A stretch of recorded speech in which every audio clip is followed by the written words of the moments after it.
Chapter 3, Talk about your own mistakes first.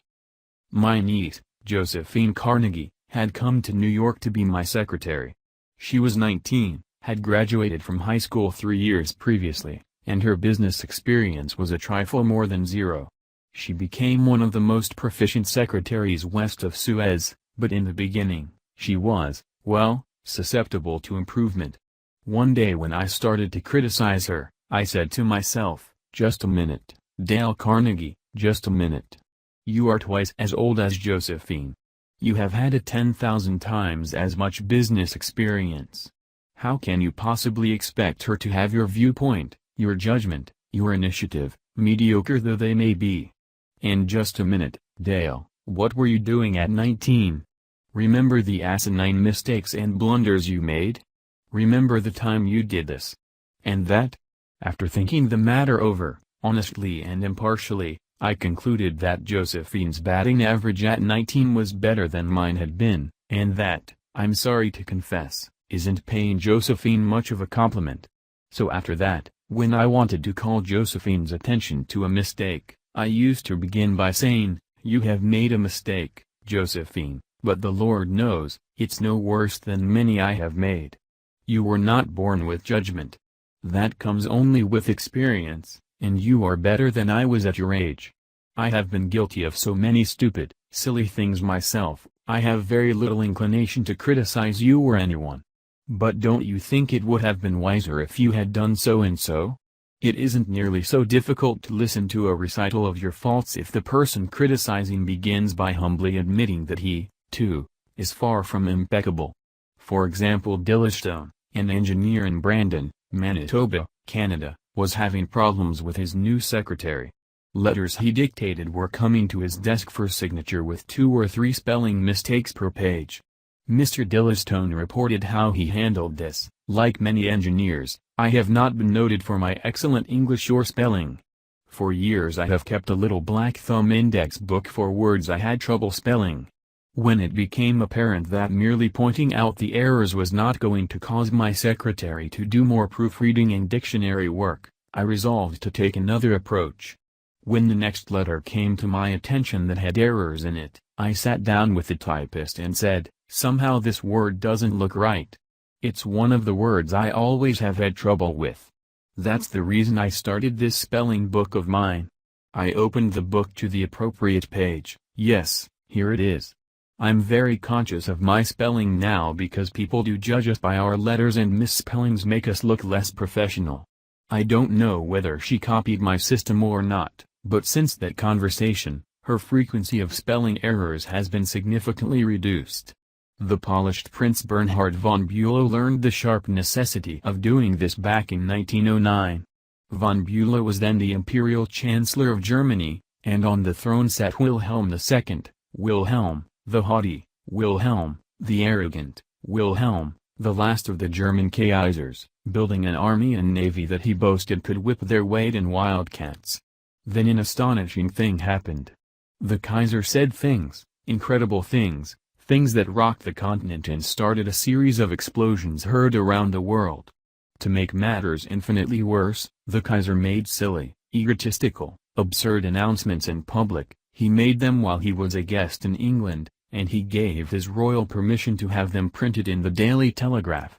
For example, he declared that he was the only German who felt friendly toward the English, that he was constructing a navy against the menace of Japan, that he, and he alone, had saved England from being humbled in the dust by Russia and France, that it had been his campaign plan that enabled England's Lord Roberts to defeat the Boers in South Africa, and so on and on.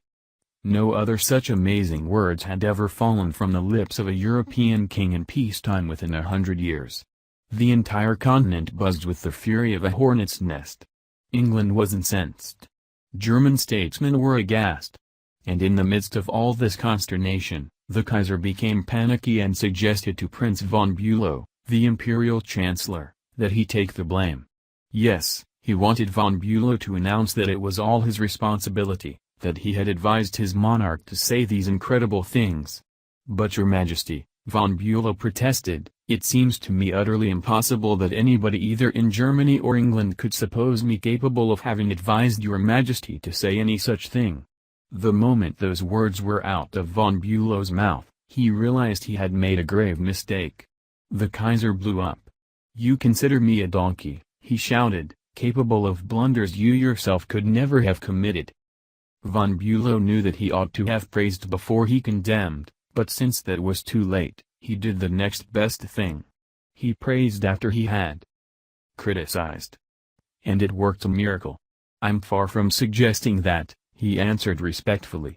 "Your Majesty surpasses me in many respects, not only, of course, in naval and military knowledge, but above all, in natural science. I have often listened in admiration when your Majesty explained the barometer, or wireless telegraphy, or the Röntgen rays. I am shamefully ignorant of all branches of natural science, have no notion of chemistry or physics, and am quite incapable of explaining the simplest of natural phenomena. But," von Bülow continued, "in compensation, I possess some historical knowledge and perhaps certain qualities useful in politics, especially in diplomacy." The Kaiser beamed. Von Bülow had praised him. Von Bülow had exalted him and humbled himself. The Kaiser could forgive anything after that. "Haven't I always told you," he exclaimed with enthusiasm, "that we complete one another?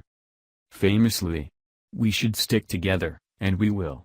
He shook hands with von Bülow, not once, but several times. And later in the day he waxed so enthusiastic that he exclaimed with doubled fists, "If anyone says anything to me against Prince von Bülow, I shall punch him in the nose."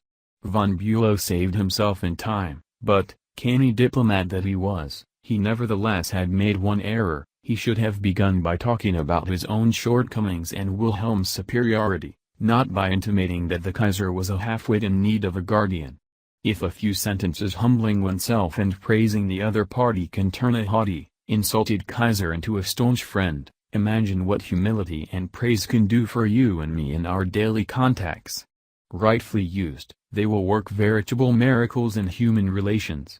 Admitting one's own mistakes, even when one hasn't corrected them, can help convince somebody to change his behavior.